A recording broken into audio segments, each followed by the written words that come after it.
After being rushed to the ER, I waited for my son. He never came.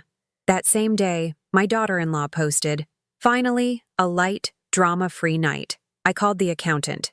In less than an hour, the lightness was gone. Before we continue, comment where you're watching from and subscribe to the channel. We'd love to see how far our stories are reaching. My name is Patricia Dawson. I'm 67 years old, and for 42 years I believed that family meant something more than surnames on documents. I was wrong.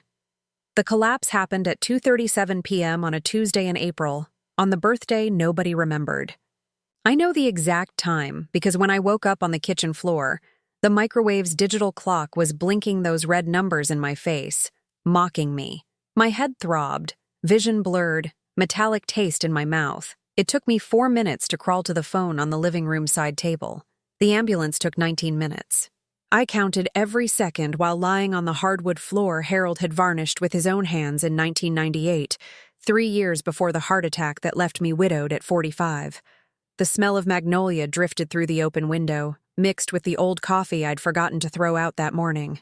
At the hospital, the triage nurse asked if I had someone to notify. "My son," I said, voice coming out hoarse. "Michael Dawson, architect, lives in Mount Pleasant." She wrote down the number I knew by heart and promised to call. I believed her because at that moment I still believed in many things.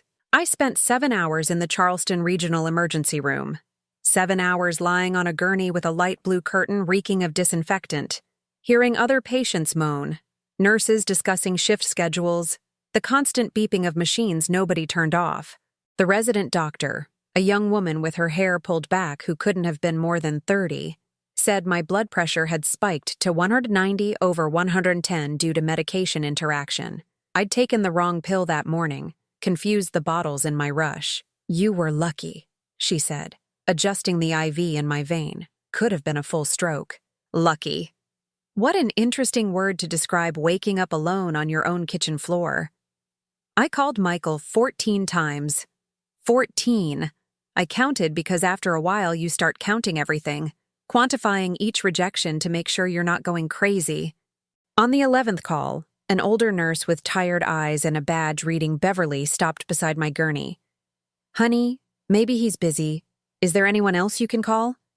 Donna, my friend Donna, whom I'd met in 1979 when she opened the cafe on Broad Street. But Donna was visiting her daughter in Savannah. There was nobody else.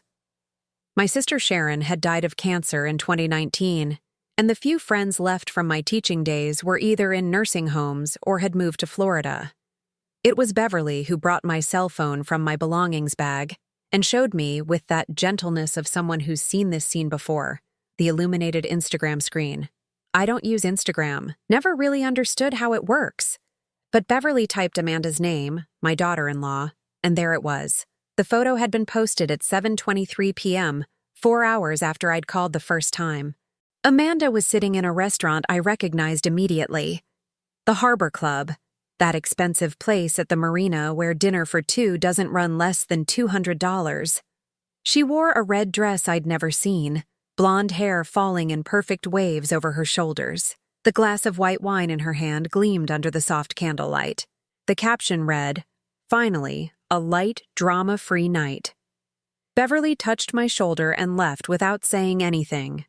I stared at that photo until my vision blurred again. But this time, it wasn't because of blood pressure. It was just rage mixed with a sadness so deep it physically hurt, as if someone had stuck a knife between my ribs and twisted slowly. Drama-free. While I was lying on a hospital gurney trying not to have a stroke, my only son and his wife were toasting to a drama-free night. They discharged me at 9:47 p.m. with a new prescription, instructions to avoid stress. The doctor said this with a straight face, as if stress were something you choose to avoid, and no companion. I took an Uber. The driver, a Haitian young man who couldn't have been more than 25, asked if I was okay. "I am," I lied. The house on Trad Street was dark when I arrived. 42 years of marriage in this house. Harold had bought it in 1981 with money he'd inherited from his mother, a colonial house from 1890 that needed renovations in every room. We renovated everything slowly, room by room, year after year. The magnolia garden he planted still perfumes the entire street in spring. I turned on the living room lights and sat in the rocking chair Harold had made for me when Michael was born. 42 years in this chair. I nursed my son here, read to him here, comforted him when his father died. And now, on my 67th birthday, I'd returned alone from a hospital emergency to sit in this same chair and realize that maybe I didn't really know my son at all. I couldn't sleep. I kept walking through the house, turning on all the lights, as if brightness were some kind of protection against bad thoughts. In the kitchen, I opened the drawer where I keep old documents. I found the jewelry receipt. $22,000. That's how much I received in March 2021 when I sold the pearl necklace and earrings my grandmother had left me. 4 generations of Whitmore family women's inheritance. I sold them because Michael called me desperate, saying they had credit card debts that were suffocating their marriage, that Amanda was having anxiety attacks, that he didn't know what to do anymore. Mom, just this once. I swear I'll never ask for anything again. I sold the jewelry the same day, transferred the money the same week. He never mentioned it again. No thank you after the first month. No question about how I was dealing with losing those jewels that weren't just financially valuable, but meaningful. My grandmother had worn that necklace at her wedding in 1924. My mother had worn it at hers in 1954. I had worn it at mine in 1981. Now it was converted into cash that paid credit card debts spent on restaurants, clothes, and trips I saw in Amanda's Instagram photos. I went back to the living room with the receipt in my hand, and that's when I saw it. A manila envelope under the sideboard. It was half hidden, as if someone had dropped it and not noticed. I picked it up and felt the weight of papers inside. My name was written on the front in Michael's handwriting. I opened it with trembling hands. Inside was a preliminary real estate sales contract. My house. The Trad Street house that was worth, according to the attached appraisal, $620,000. The seller was listed as Patricia Ann Dawson, represented by legal attorney Michael Harold Dawson. Legal attorney. I never, ever signed a power of attorney for Michael. I reread the document 3 times. The date was from 2 weeks ago. The buyer was an LLC I didn't recognize. The realtor's commission, 6%, would be paid by the seller. There was a yellow post-it stuck on the last page in Amanda's handwriting. Blake confirmed, closing in 60 days, finally. 3 exclamation points. I sat on the living room floor, still holding the envelope, and stared at the pendulum clock Harold had fixed in 1997. The second hand kept moving, marking time as if nothing had changed, as if my son hadn't just forged a power of attorney to sell the house where I lived. The phone rang at 11:14 p.m. Michael. I let it ring 6 times before answering. Mom, are you okay? Sorry I didn't call earlier. I was at a business dinner and left my phone on silent. His voice was normal, calm. There was no guilt, no urgency, nothing suggesting he knew his mother had spent the afternoon in a hospital emergency room. Business dinner, I repeated, my voice sounding strange even to me. Yeah, an important client. Took longer than I expected. But what about you? Everything all right? I looked at the envelope in my hand, at the contract with my forged signature, at my daughter-in-law's 3 exclamation points. Michael, I spoke slowly. Do you know what time it is? Late, I know. Sorry for calling at this hour, but I saw you'd called several times and 14 times. Silence on the other end. 14 times I called you today. Spent 7 hours in the hospital. Blood pressure 190/110. Could have had a stroke. Where were you, Michael? Mom, His voice changed. Got higher. Hospital? Why didn't you leave a message? You would have what? Left the Harbor Club? Stopped toasting to a drama-free night? Another silence. Longer. How do you know where I was? And there it was. Not, are you okay now? Not, I'm coming over right now. His first concern was how I knew where he was. Instagram, I answered. Your wife posted. Mom, look, I can explain. Can you explain this too? I interrupted, looking at the contract. Because I just found a very interesting document under my sideboard. The silence that followed was different. Dense. The kind of silence that confirms everything without needing words. Mom, I'll come over. Tomorrow morning. We'll talk in person, okay? It's late now. You must be tired after the hospital. You forged my signature. I didn't. Look, it's complicated, Mom. You don't understand. We need this money, and you have this huge house here, alone, and we thought it would be better for everyone if… I hung up.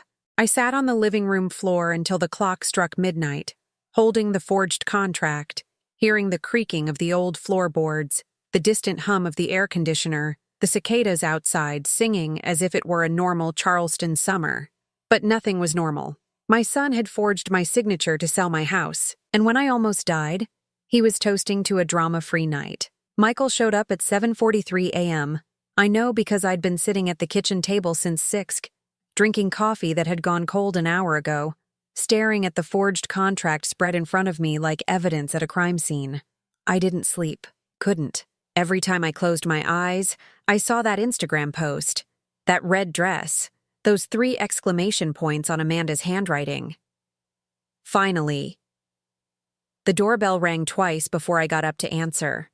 My legs felt heavy, like I was walking through water. Through the peephole, I could see Michael shifting his weight from foot to foot, holding a bouquet of flowers wrapped in plastic, supermarket flowers, the cheap kind they keep in buckets near the checkout. I opened the door but didn't step aside. Mom, he tried to smile. Failed. I brought you flowers. For your birthday. I know it's a day late, but they're wilted. He looked down at the carnations, already browning at the edges. The store opens at 7. It's all they had. Amanda stayed in the car? His jaw tightened. She has a migraine. The light bothers her. I looked past him to the silver Audi parked in my driveway. $43,000, that car. I knew because Michael had shown me the lease agreement 2 years ago, proud as a teenager with his first vehicle. Through the tinted windows, I could see Amanda's blonde hair, her face turned toward her phone. She can handle light from a phone screen, though. Mom, please, can I come in? I stepped back. Let him pass. He'd been coming through this door for 42 years. First as a baby in Harold's arms, then as a toddler running to hug my legs, as a teenager slamming it after arguments, as a man bringing Amanda home for the first time, now as a stranger who'd forged my signature. He set the flowers on the kitchen counter, noticed the contract on the table, and went pale. Where did you find that? Under the sideboard. You dropped it. He pulled out a chair, sat down heavily, ran his hands through his hair the way Harold used to when he was stressed. It was the only gesture Michael had inherited from his father, and it made my chest hurt. Mom, I can explain. You've been saying that since last night. Start explaining. He stared at his hands. We're drowning, Mom. Me and Amanda. The credit cards are maxed. The car lease is 3 months behind. The mortgage on our house. He stopped, swallowed. We're gonna lose it. The bank sent foreclosure papers last week. So you decided to sell my house. It's not like that. Then what is it like, Michael? Because this document says you forged a power of attorney. That's fraud. That's a crime. I was going to tell you. His voice rose. I was going to explain everything and give you a cut of the sale. 50-50. That's fair, right? You'd have $300,000. You could buy a nice condo. Something easier to maintain. You're 67, Mom. You shouldn't be alone in a house this big. What if you fall down the stairs? What if I have a medical emergency and nobody comes? He flinched like I'd slapped him. That was one time. 14 calls, Michael. 14. I was in a meeting. I told you. The Harbor Club isn't a meeting. It's a $200 dinner while your mother was in the ER. Amanda needed… He stopped himself. Too late. Amanda needed what? A drama-free night? His face changed, hardened. You saw the post. A nurse showed me, while I was waiting for my son, who never came. We sat in silence. The kitchen clock ticked. Outside, a car door slammed. Amanda was getting impatient. Michael leaned forward. Mom, you don't understand the pressure I'm under. Amanda's business isn't taking off like we thought. The interior design thing, it's competitive. She's been working so hard, and every time we get close to a breakthrough, something happens. We just need this one thing, this one break, and you have this house just sitting here, appreciating in value while we're drowning. So my house is your break. It could be both our breaks. His voice turned wheedling, the tone he'd used as a child when he wanted something. "You'd be free, Mom. No more maintenance, no more property taxes, no more worrying about the roof or the plumbing or any of it. And you'd have money to travel, to enjoy yourself. Isn't that what you and Dad always talked about? Seeing the ocean? You've never even seen the Pacific." He was right about that. Harold and I had always talked about California. Never made it, never had the money, then never had the time, then never had Harold. "You remember that?" I asked. "Your dad wanting to see the Pacific?" "Of course I remember. I remember everything." His eyes got wet. Good. Let him cry.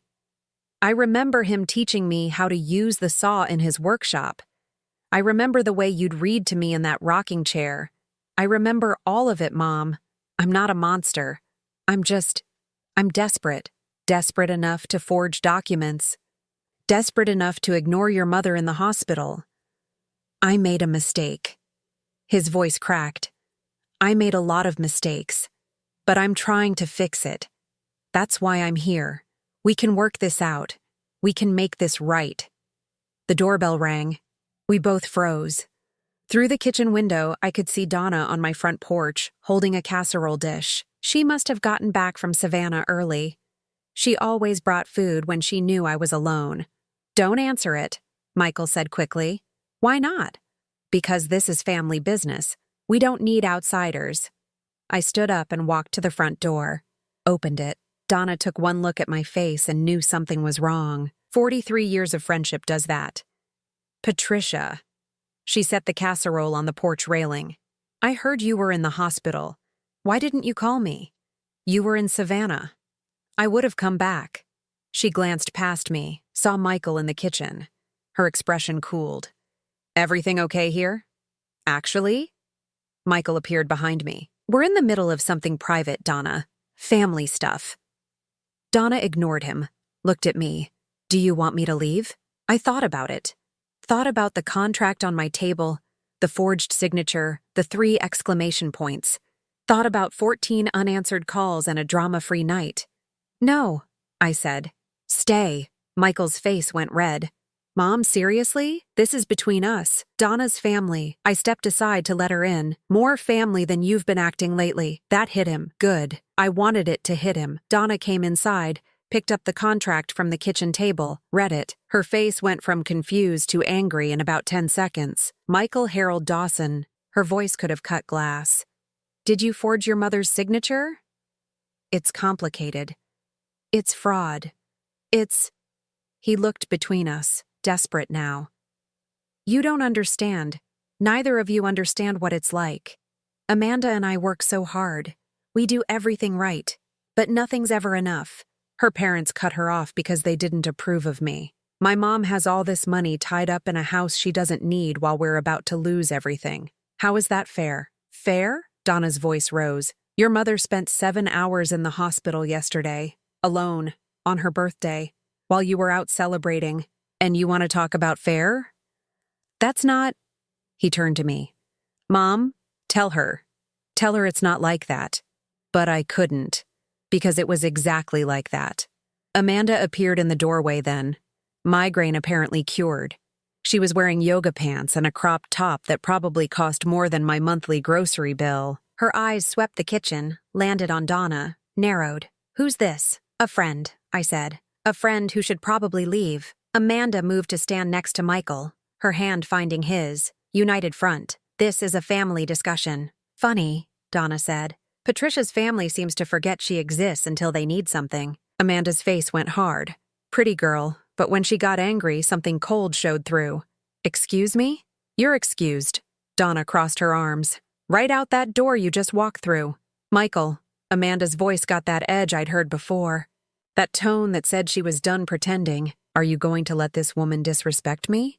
Michael looked at me, at Donna, at Amanda, choosing. He chose wrong. "Donna, maybe you should go." The betrayal of it hit me like a physical blow. My own son, choosing the woman who'd convinced him to forge my signature over the friend who'd brought me a casserole. Donna set the contract back on the table. Looked at me. "You want me to leave, Patricia?" "No." "Mom." Michael started. But I think you should. I cut him off. Both of you. Get out of my house. Mom, we need to finish talking about— There's nothing to talk about. You forged my signature. You tried to sell my house. You ignored me in the hospital. We're done talking. Amanda laughed. Actually laughed. You're being dramatic. Michael was trying to help you. You're too old to maintain this place. You're too stubborn to see we're doing you a favor. A favor. Yes. She stepped closer. A favor. Because let's be honest, Patricia. How much longer are you going to be able to live here alone? You already had one health scare. What happens with the next one? Who's going to take care of you? Not us. Not if you keep acting like this. There it was. The threat underneath all the concern. Behave, or we'll abandon you when you really need us. Michael put his hand on Amanda's arm. Babe, let's just go. We'll figure something else out. No. Amanda shook him off. She needs to hear this. We've been patient. We've been understanding. But enough is enough. Sign the papers, Patricia. Let us sell the house. Take your cut and move somewhere appropriate for your age. Stop making this harder than it needs to be. Donna moved between us. You need to leave. Now. Or what? Amanda tilted her head. You'll call the police? Tell them what? That Michael's trying to help his mother plan for her future? I walked to the front door, opened it wide. Get out. Michael hesitated. For a second, just a second, I saw the boy he used to be. The one who'd cried when his goldfish died, who'd held my hand during thunderstorms, who'd told me I was the best mom in the world. Then Amanda grabbed his hand and pulled him toward the door. Fine, she said, but you're going to regret this. You're going to end up alone in this house. And when you fall or get sick or can't take care of yourself anymore, don't come crying to us. They left. The Audi pulled out of my driveway with a screech of expensive tires. Donna closed the door, locked it, turned to me. You okay? I wasn't. My hands were shaking. My chest felt tight. My son had just walked out of my house with a woman who'd threatened to abandon me, but I nodded anyway. The phone rang. Unknown number. I let it go to voicemail. 30 seconds later, the message played on speaker. Mrs. Dawson, this is Gregory Hart, your attorney. Your son Michael scheduled an appointment with me for next Monday to discuss establishing permanent guardianship for you. Given your age and recent health scare, he's concerned about your ability to make sound financial decisions. I wanted to reach out directly to confirm you're aware of this meeting. Please call me back at your earliest convenience. The message ended. Donna and I stared at the phone. Guardianship, she said slowly. He's trying to have you declared incompetent. My son wasn't just trying to steal my house. He was trying to steal my life. I didn't leave the house for 3 weeks. Donna came by every day with food I barely touched. She'd sit at the kitchen table, talking about the cafe, about her daughter in Savannah, about anything except Michael. I appreciated that. Some days I could almost pretend everything was normal, but nothing was normal. At night, I'd lie awake listening to the house settle. Every creak of the floorboards sounded like footsteps. Every car passing outside made me think it was Michael coming back. Or worse, that it was someone coming to take me away, to lock me in some facility because my own son had convinced a judge I couldn't take care of myself. The follow-up appointment was on a Wednesday. Dr. Morrison, my regular physician for 15 years, sat across from me in the examination room with a concerned expression I'd never seen before. Patricia, your blood pressure is still elevated, 160/95. That's better than the ER, but not good. She clicked her pen. I'm also concerned about your mental state. You've lost 8 pounds in 3 weeks. Are you sleeping? Some. How much is some? 3-4 hours. She wrote something on her chart. Are you eating regularly? I thought about the casseroles from Donna, barely touched in my refrigerator. Not really. Do you feel safe at home? The question surprised me. Safe? Physically safe. Emotionally safe. Do you have support? Family nearby? I almost laughed. Family. I have a friend who checks on me. What about your son? I have him listed as your emergency contact. He's busy. Dr. Morrison studied me for a long moment. Patricia, I'm going to be direct. For cardiac recovery, you need a stable, low-stress environment with adequate family support. What you're describing doesn't sound like that. Have you considered assisted living? Somewhere with medical staff on site, social activities, prepared meals? My stomach dropped. Who told you to suggest that? I'm sorry? Did my son call you? Her face changed, became guarded. I had a call from a Michael Dawson expressing concern about your living situation. He mentioned you'd had a fall. I didn't fall. I had a medication reaction. He said you've been confused lately, forgetting things. He's worried about you being alone in that big house. There it was. Michael was building his case, calling my own doctor, planting seeds of doubt. Dr. Morrison, I'm not confused. I know exactly what day it is, who the president is, where I live. My son is lying to you. She set down her pen. Why would he do that? Because he wants my house. The silence that followed felt heavy. Dr. Morrison's expression shifted from concern to something else. Pity, maybe. Or worse, the look medical professionals get when they think a patient is paranoid. Patricia, I'm going to recommend you speak with a therapist. The stress of living alone after a health scare can sometimes... I stood up. I'm fine. I just need to reduce my stress, which I'm working on. Patricia. Thank you for your time, Dr. Morrison. I left before she could write anything else in my chart that Michael could use against me. At home, I did what I should have done 3 weeks ago. I went to the attic.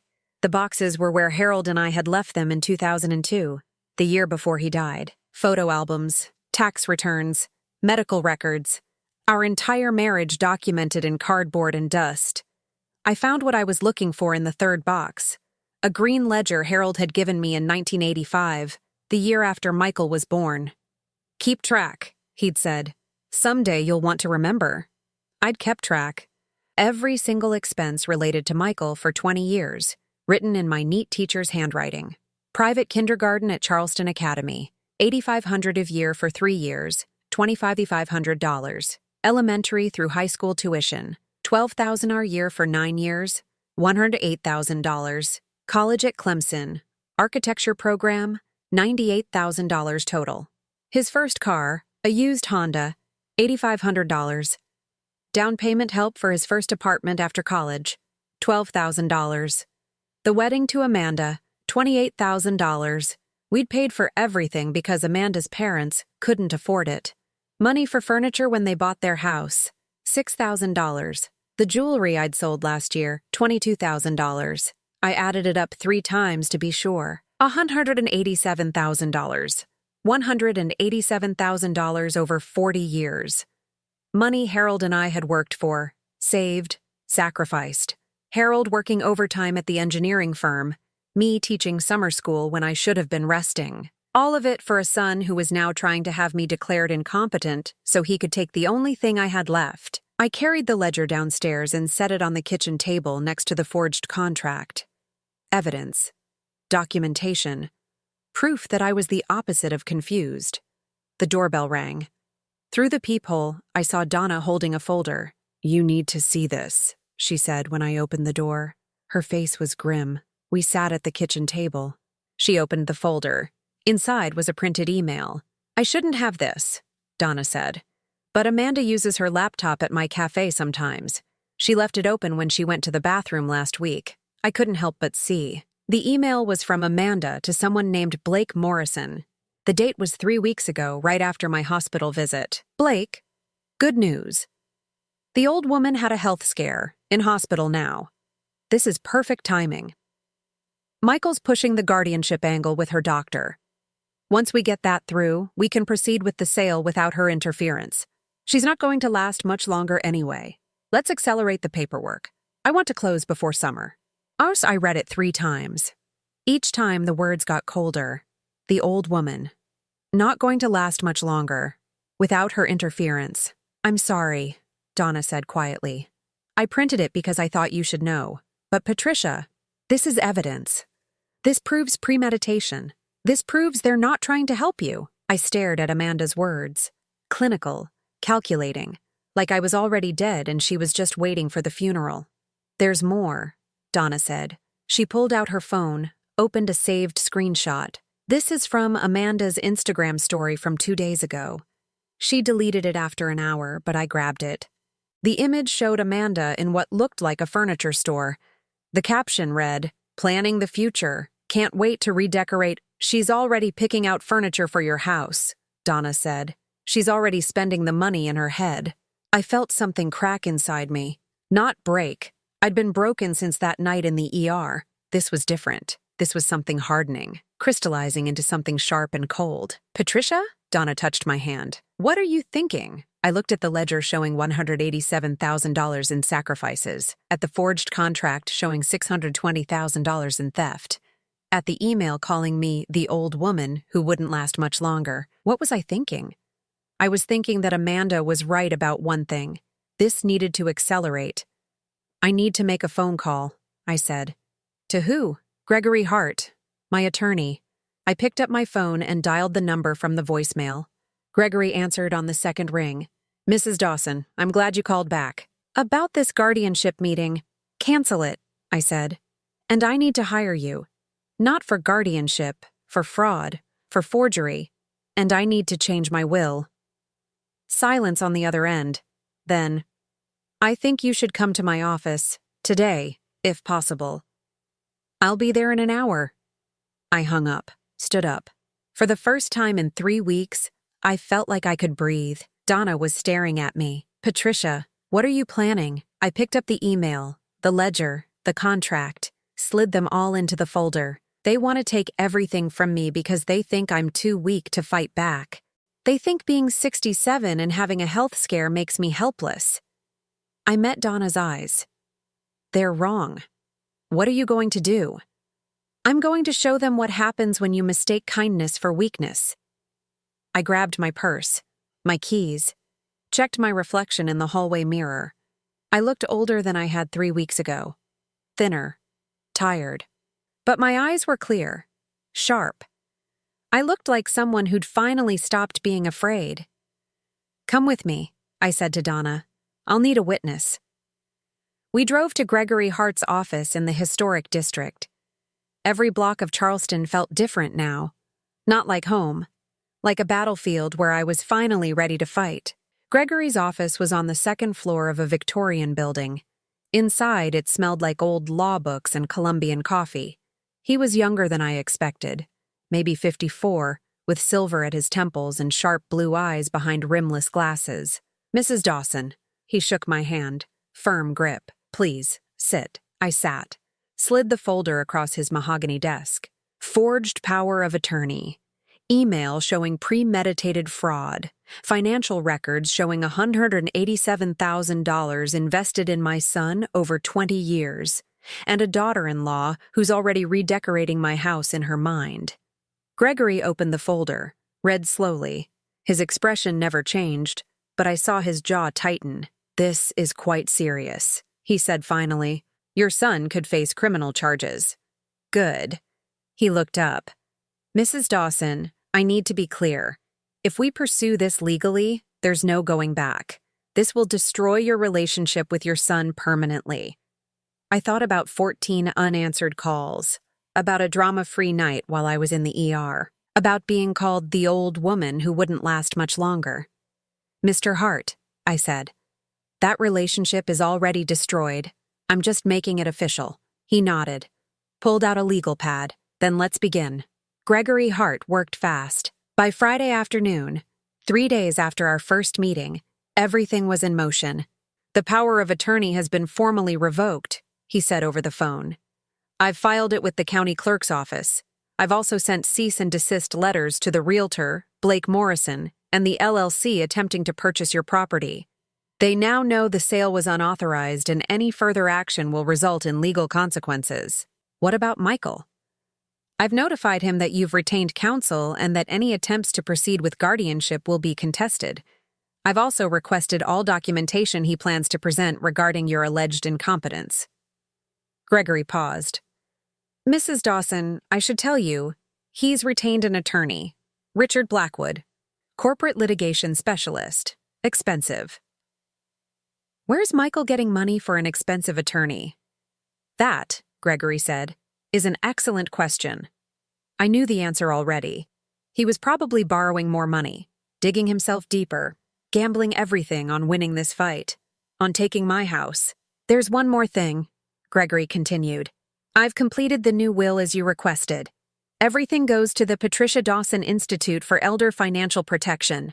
It's a charitable trust that will be established upon your death to help seniors facing financial abuse from family members. Nothing to Michael, Gregory confirmed. The will explicitly states he's been removed due to attempted fraud and elder abuse. It's very clear. Good. Patricia, there's something you should know. With the power of attorney revoked, Michael no longer has access to the joint emergency account you set up for him 3 years ago. The account with $25,000 I'd put there just in case he ever had a real emergency. I'd forgotten about it entirely. Close it, I said. Transfer everything back to my primary account. Already done. The transfer completed this morning. That afternoon, Donna called me from the cafe. Patricia, you need to hear this. Her voice was tight with suppressed laughter. Amanda just came in. She tried to pay for her latte with that black Amex card she always waves around. It was declined. Declined? 3 times. She kept insisting the machine was broken, made me try it on 2 different readers. Then she tried 2 other cards. Both declined. She ended up leaving without the coffee. She was so embarrassed she ran out. I felt something warm spread through my chest. Not quite satisfaction. Not quite revenge. Something in between. The karma was beginning. That evening, my phone rang. Michael. I let it go to voicemail. Mom, something's wrong with the bank accounts. All my cards are getting declined. Did you do something? Call me back. This isn't funny. He called 6 more times. I didn't answer. The next day, Saturday, Donna forwarded me a screenshot from Amanda's Instagram. A post from an hour ago, already deleted, but Donna had been fast. The image showed Amanda in tears, mascara running. The caption, when you think you know someone, but they turn out to be vindictive and cruel. Family should lift each other up, not tear each other down. Betrayed. Family first. Toxic people. She's playing victim, Donna said when she called, trying to make you look like the bad guy. Let her, I said. Anyone who knows the real story won't believe it. But part of me wondered how many people actually knew the real story. How many friends had Michael and Amanda already poisoned against me with their lies about my declining mental state? On Monday morning, Gregory called again. I need you to come to my office. Today, 2 o'clock. What's wrong? Nothing's wrong. Something's right, but I want to show you in person. At 2 o'clock, I sat in Gregory's office while he spread documents across his desk like a poker player revealing a winning hand. I did some digging into your son's finances, public records, credit reports, that sort of thing. You need to see this. And the first document showed Michael's mortgage, 3 months behind, just like he'd said. Total owed, $380,000 on a house worth maybe $420,000. Barely any equity. The second document showed credit card debt, 6 cards, all maxed. Total, $67,000. The third showed the car lease, 4 months behind. $43,000 vehicle with payments of $720 a month they couldn't make. Jesus, I whispered. It gets worse. Gregory pulled out another page. Amanda Dawson, LLC, her interior design business, filed for bankruptcy protection 6 months ago. She owes suppliers $34,000. The business is defunct. She told Michael it was competitive, that they were close to a breakthrough. The only thing they're close to is complete financial collapse. Gregory leaned back. Mrs. Dawson, they owe a total of roughly $485,000 and have virtually no income to service that debt. Your house, or rather, their cut of your house, was their only way out. I stared at the numbers. My son had gotten himself into a hole so deep he'd been willing to commit fraud to climb out. There's one more thing. Gregory slid a final document across the desk. This morning, Michael applied for a loan at Charleston Community Bank, $85,000 using your house as collateral. He still had a copy of the forged power of attorney and tried to use it. My blood went cold. After you revoked it? After I revoked it. The bank clerk was suspicious and called me to verify. I informed them the power of attorney was fraudulent and that any loan issued would be void. They denied the application. So he tried again, even after being caught. Desperate people do desperate things. Gregory closed the folder. Mrs. Dawson, this is now beyond civil fraud. This is criminal. If you want to press charges, I can have the prosecutor's office involved by tomorrow. I thought about Michael as a little boy, 5 years old, crying because he'd accidentally broken Harold's favorite coffee mug. I'm sorry, Daddy. I'm sorry. Over and over until Harold hugged him and said it was just a thing. Things could be replaced, but some things couldn't be replaced. Trust. Respect. The relationship between a mother and son. Not yet, I said. Give me 1 more week. Why? Because I want him to know what it feels like. To have everything pulled out from under him. To call for help and have nobody answer. Gregory studied me. You're angrier than you look. I've had 42 years of practice at hiding anger. He nodded slowly. 1 week. But Patricia, you should know. Amanda tried to contact me yesterday. She wants to meet. She said she has information about Michael's mental health that the court should know. She's willing to testify against him if it means saving herself. She's turning on him. Like rats on a sinking ship. Gregory's expression was grim. Your son chose a very dangerous partner. That night I did something I hadn't done in 3 weeks. I cooked dinner. Real dinner. Roasted chicken with vegetables. The way Harold had liked it. I set the table for one and ate slowly, tasting food for the first time since the hospital. The house felt different. Less like a trap, more like mine again. At 8 p.m., someone pounded on my door. Heavy fists. Angry. Through the peephole, I saw Michael. His hair was a mess. His shirt wrinkled. He looked like he hadn't slept. Mom, I know you're in there. Open the door. I didn't move. Mom, please, we need to talk. The bank accounts, the loan, everything. You're destroying my life. How can you do this to your own son? I stood on the other side of the door, 6 inches of wood between us, and said nothing. Fine. His voice cracked. You want to play games? You win, okay? You win. But when you're alone in this house and something happens to you, don't call me. Don't expect me to come running. You made your choice. He kicked the door. Once. Hard enough to make the frame shake. Then footsteps. Car door slamming. Engine starting. Tires squealing. Gone. I walked back to the kitchen and pulled out my phone. Typed a text to Gregory. Ready to move forward. Schedule the meeting. Sunday, 3 p.m., my house. Tell Michael it's for reading of the new will. Tell him to bring Amanda. Gregory's response came 30 seconds later. Confirmed. This is going to get ugly. I set down the phone and smiled. Ugly was exactly what I wanted. They arrived at 2:55 p.m. 5 minutes early. Desperate people are always punctual. I watched from the living room window as they got out of the Audi. Michael looked worse than he had 3 nights ago when he'd kicked my door. His suit was rumpled, beard growing and patchy. Amanda wore all black like she was already attending my funeral. Appropriate, I thought. Gregory was already inside, sitting at the dining room table with his briefcase open. Donna stood in the kitchen doorway, arms crossed. Witness and protection both. I opened the door before they could knock. Come in. Michael's eyes were red-rimmed. Mom, thank you for... Dining room, now. They followed me like prisoners walking to sentencing. Which, in a way, they were. Gregory stood when we entered.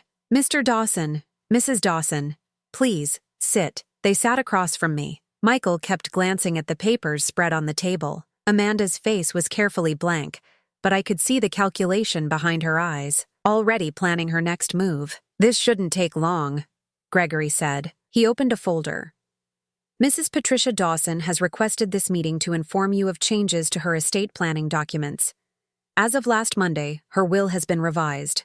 Revised how? Amanda asked. Direct. No pretense of concern.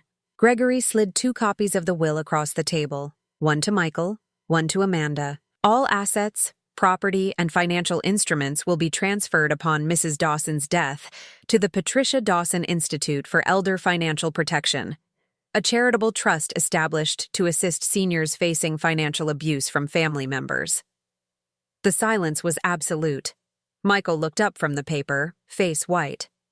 This says I get nothing. That's correct.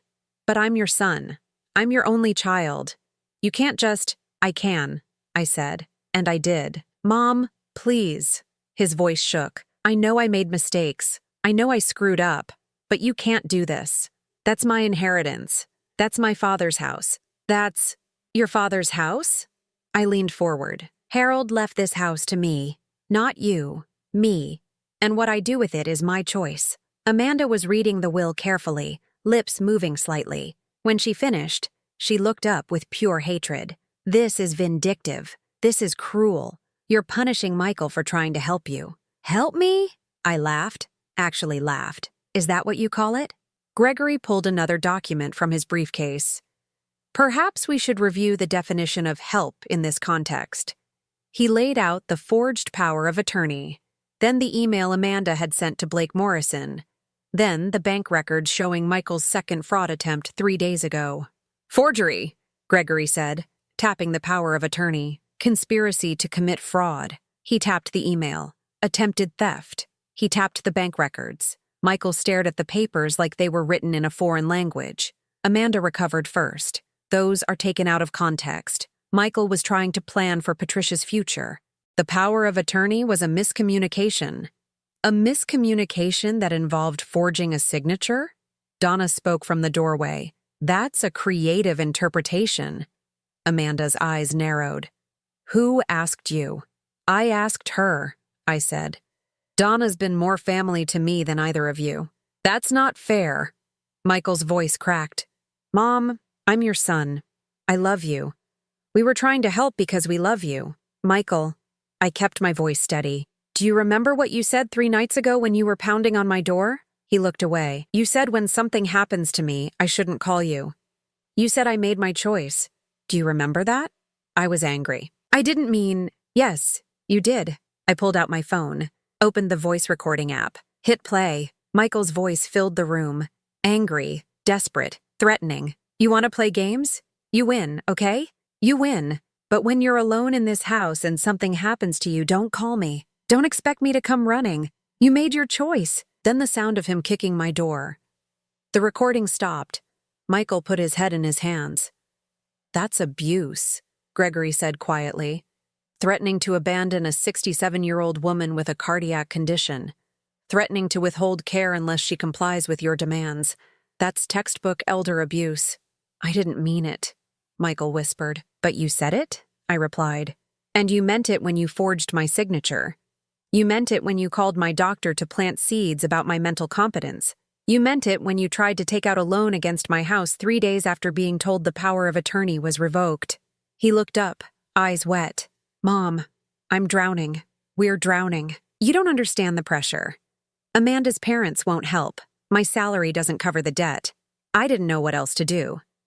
You could have asked for help, real help, without lying, without forging, without trying to have me declared incompetent.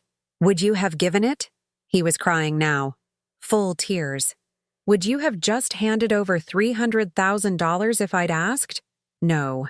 The honesty of it seemed to hit him like a slap. But I would have helped you figure something out. Budgeting, debt consolidation, selling your house and downsizing, real solutions, not theft.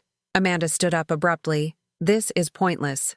Michael, let's go. She's not going to change her mind. Sit down, Gregory said. We're not finished. I don't have to listen to... Sit down. His voice cut like a blade. Or I'll have the prosecutor's office send officers to escort you to a formal interview about fraud and conspiracy charges. Amanda sat. Gregory pulled out another document. Mrs. Dawson has decided not to press criminal charges at this time. However, that decision is conditional. Michael looked up, hope flickering. Conditional on what? On you meeting the following terms. Gregory slid a typed list across the table. 1. You will return the $22,000 Mrs. Dawson gave you from the sale of her grandmother's jewelry. Payment plan. 12 months, beginning June 1st. That's $1,833 per month. Michael stared at the number. 2. You will attend individual therapy. Minimum once per week for 6 months. Proof of attendance required monthly. 3. You will have no contact with Mrs. Dawson except through written communication via my office. No phone calls. No visits. No contact through third parties. 4. Gregory's voice hardened. You will divorce Amanda within 60 days. Amanda shot to her feet. Excuse me? Sit down. You can't force him to divorce me. I can't, Gregory agreed. But Mrs. Dawson can make it a condition of not filing charges. Criminal fraud carries a sentence of up to 5 years. I imagine Michael will find divorce preferable. Michael was shaking his head. I can't afford a divorce. I can't afford any of this. Then you'll go to prison, I said simply. Your choice. Amanda turned on Michael. This is your fault. All of it. I told you to be more careful. I told you she'd figure it out, but you just had to keep pushing. You told me to. Michael's voice rose. You're the one who found the realtor. You're the one who wrote that email. You called her the old woman. Because that's what she is, Amanda was screaming now. A stubborn old woman sitting on a fortune while we're drowning. This house is wasted on her. The mask was completely off. The pretty daughter-in-law who'd called me like a second mom was gone. What remained was a desperate, cruel woman who'd been planning to profit from my death. Get out, I said quietly. Amanda grabbed her purse, looked at Michael. Are you coming? Michael stared at the list of terms. At the will? At me. Michael. Amanda's voice turned sharp. Let's go. No. She froze. What? I said no. He looked at her like he was seeing her for the first time. You did this. You convinced me it was okay. You said she'd never find out. You said she was too old to fight back. Michael! Get out. Michael, baby, please. Get out! He was standing now, hands shaking. Get out of my mother's house. Get out of my life. We're done. Amanda's face went through a dozen emotions in 3 seconds. Shock, rage, fear, then cold calculation. Fine. She straightened her dress. You're both going to regret this. I have texts. I have recordings. I have proof that this whole thing was Michael's idea, and I was just trying to help my husband. When I'm done, he'll be in prison and you'll... She pointed at me. You'll die alone in this house like the bitter old bitch you are. Donna moved so fast I barely saw it. She was across the room, one hand on Amanda's arm, steering her firmly toward the door. Time to leave, dear. Amanda yanked free. Don't touch me. Leave now, Gregory said. Or I call the police for trespassing and threatening an elderly person. Your choice. Amanda looked at each of us. Saving her venom for last, she stared at Michael. You're choosing her over me? After everything I've done for you? Everything you've done to me, Michael corrected softly. She left. The door slammed hard enough to rattle the pictures on the wall. In the silence that followed, Michael slumped back into his chair. Mom, he whispered. I'm so sorry. I'm so sorry. And for the first time in weeks, I saw my son. Not the desperate fraud, not the manipulated husband, just my son, broken and terrified and finally telling the truth. I know, I said. Can you ever forgive me? I looked at the list of terms. The divorce requirement, the therapy, the repayment plan, the year of separation. I don't know, I said honestly, but maybe we can find out. The check arrived on the first of every month like clockwork. $1,833, always on time. Always with a short note in Michael's handwriting. November payment. Therapy continues. That was it. No, dear Mom. No, I miss you. Just the facts. The terms of his redemption spelled out in 12 monthly installments and weekly therapy sessions. I kept the checks in a drawer in Harold's old desk, all 6 of them, uncashed. Gregory had told me to deposit them, to keep everything documented, but I couldn't bring myself to do it yet. Depositing them felt like acceptance, like this was really how things were now between us. The house felt different with half of it converted into Donna's bed and breakfast. She'd moved into the guest wing in August, bringing energy and noise and the smell of fresh coffee every morning. We'd used $35,000 from my savings to renovate. New paint, new furniture, a small commercial kitchen. The first guests had arrived in September, a couple from Ohio celebrating their anniversary. They'd left a 5-star review. Beautiful, historic home, Incredible hospitality. Best peach cobbler we've ever tasted. Donna had shown me the review 3 times, beaming like a proud parent. We're booked through Christmas, she'd said. Patricia, this is working. You're going to be fine. Fine. Such a strange word for what my life had become. I was sitting on the porch in Harold's old rocking chair when the car pulled up. Not the silver Audi. That had been repossessed in July.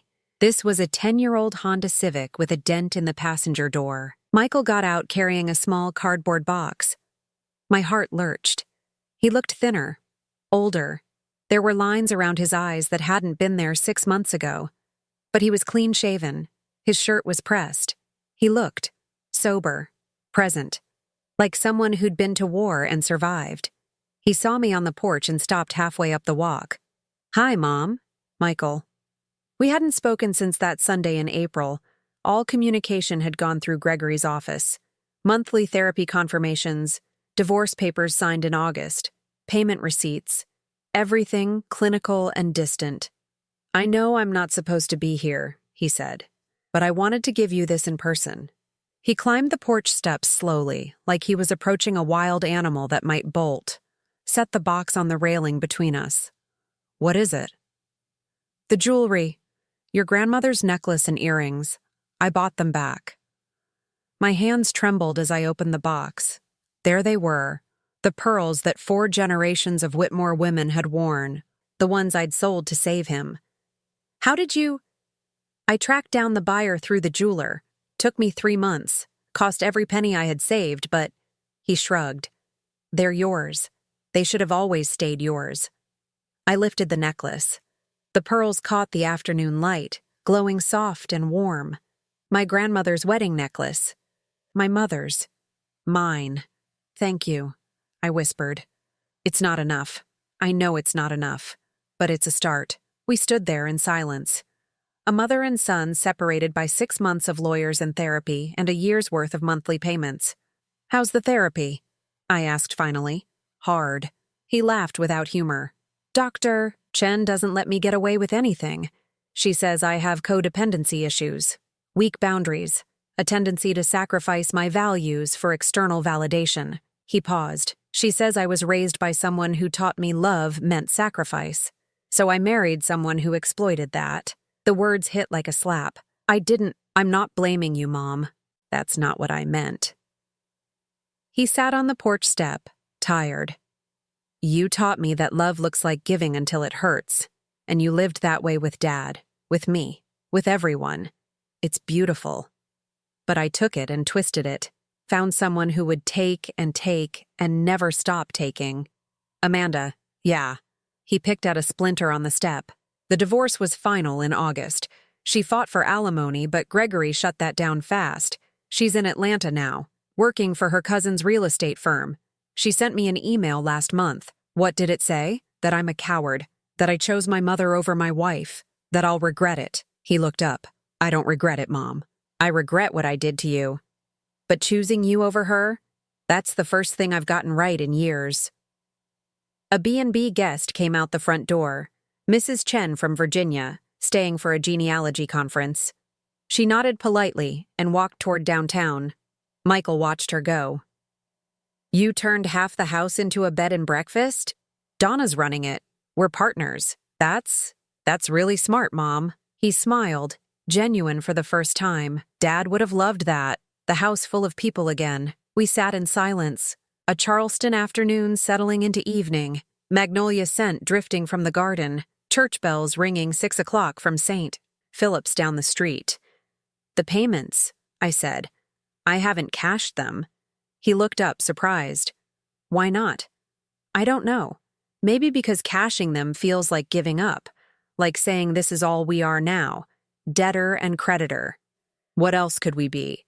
Good question. What else could a mother and son be after everything we'd been through? "I don't know yet," I admitted. "But I'd like to find out." His eyes got wet. "Yeah?" The terms were 1 year of separation, no contact except through lawyers, but I took a breath. Maybe after that, we could try.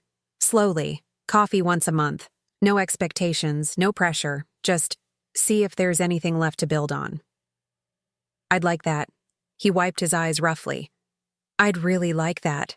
But Michael, I made him look at me. If you ever lie to me again, if you ever try to manipulate me again, if you ever put someone else's needs above basic decency and respect, we're done, permanently. Do you understand? I understand. I mean it. No second chances after this. I know, Mom. I know. He stood up, brushed off his jeans. I should go. I don't want to violate the terms. 6 more months, I said. 6 more months, he agreed. He was halfway to his car when I called out. Michael? He turned. I'm proud of you. For the therapy. For buying back the jewelry. For showing up. His face crumpled. He nodded once, hard, and got in the car before I could see him cry. I watched the Honda disappear down Trad Street, then looked at the jewelry box in my lap. 4 generations. 4 women who'd worn these pearls and built lives and survived losses and kept going. My phone buzzed. Gregory. Amanda filed a nuisance lawsuit. Defamation, emotional distress, alienation of affection. It'll be dismissed, but thought you should know. She's desperate. I typed back, let her be desperate. I'm not. Inside, Donna was cooking dinner. The smell of her famous shrimp and grits drifted through the house. 2 guests were checking in tomorrow. A couple from Maine celebrating 50 years of marriage. 50 years. Harold and I had made it to 21 before the heart attack took him. I'd spent the next 21 years alone, thinking that was what widowhood meant. Being alone. But I wasn't alone now. I had Donna. I had the B&B. I had guests who left 5-star reviews about my peach cobbler. I had a life that was mine again. And maybe, in 6 months, I'd have coffee with my son. Maybe we'd talk about therapy and jewelry and second chances. Maybe we'd build something new from the ruins of what we'd lost. Or maybe we wouldn't. Maybe the damage was too deep. Maybe some relationships don't survive betrayal, no matter how many payments are made or therapy sessions attended. But for the first time in my life, I was okay with not knowing. I was okay with maybe. I went inside, put the jewelry in the safe Harold had installed in 1995, and sat down for dinner with Donna and our guests. The house was full again, full of life and laughter and possibility. And that, I thought as I passed the shrimp and grits, was enough. For now, it was enough. 3 weeks later, an envelope arrived. No return address. Inside, a single piece of paper with 3 words in Amanda's handwriting. You'll pay eventually. I showed it to Michael during our first phone call. Approved by Gregory, documented, carefully neutral. She sent one to me too, he said. I blocked her number, changed my email. She can't touch us anymore, Mom. Are you sure? I'm sure. He paused. Besides, I have something better to focus on than her threats. What's that? Therapy homework. Dr. Chen wants me to write a letter to Dad about what happened, about who I became. His voice got quiet. It's hard, Mom, writing to someone who's not here anymore. Your father loved you, I said. He'd want you to get better, to be better. Yeah, I think he would. After we hung up, I stood on the porch with Amanda's thread in my hand. You'll pay eventually. Maybe I would. Maybe karma had more in store for me. Maybe Amanda would find some way to make good on her promise. Or maybe, probably, she'd just fade into bitterness and rage while I kept living. I tore the letter into small pieces and scattered them in the garden. Let them fertilize the magnolias. Let them become something beautiful.